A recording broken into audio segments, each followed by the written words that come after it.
વરસાદને લઈ ફરી એક આગાહી કરવામાં આવી છે। હવામાન નિષ્ણાત અંબાલાલ પટેલના મતે 25 જૂનથી એક ટ્રફ લાઇન ગુજરાતમાં પ્રવેશી શકે છે। પરિણામે ગુજરાતમાં વરસાદ પડી શકે છે। આવતીકાલથી ગુજરાતના ઘણા ભાગોમાં વરસાદ રેન જોવા મળી શકે છે। 30 જૂન દરમિયાન બંગાળની ખાડીમાં સિસ્ટમ સક્રિય થવાની વિસ્તારોમાં ભારેથી અતિભારે વરસાદ પડી શકે છે।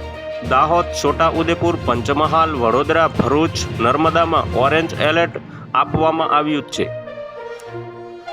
અંબાલાલ પટેલે આગાહી કરતા જણાવ્યું કે આ સમયગાળા દરમિયાન કેટલાક વિસ્તારોમાં પૂર જેવી સ્થિતિ પણ સર્જાઈ શકે છે તેવી શક્યતા વ્યક્ત કરી છે।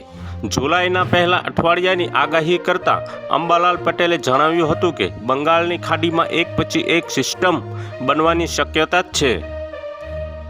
પરિણામે જુલાઈના પહેલા અઠવાડિયામાં દક્ષિણ ગુજરાત, દક્ષિણ સૌરાષ્ટ્ર, મધ્ય ગુજરાત, પંચમહાલ, ઉત્તર ગુજરાત અને સાબરકાંઠાના કેટલાક ભાગોમાં ભારેથી અતિભારે વરસાદની આગાહી કરવામાં આવી છે।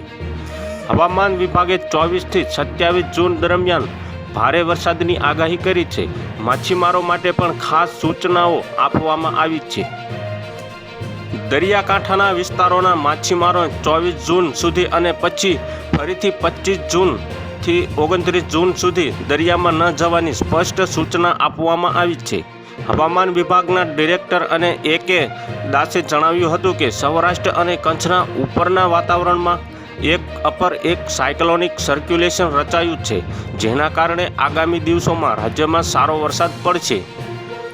તો હાલ માટે અત્યારે એટલું જ। મળીશું નવી અપડેટને નવા સમાચાર સાથે। અમારા વિડીયો પસંદ આવતા હોય તો વિડીયોને એક લાઇક કરી દેજો।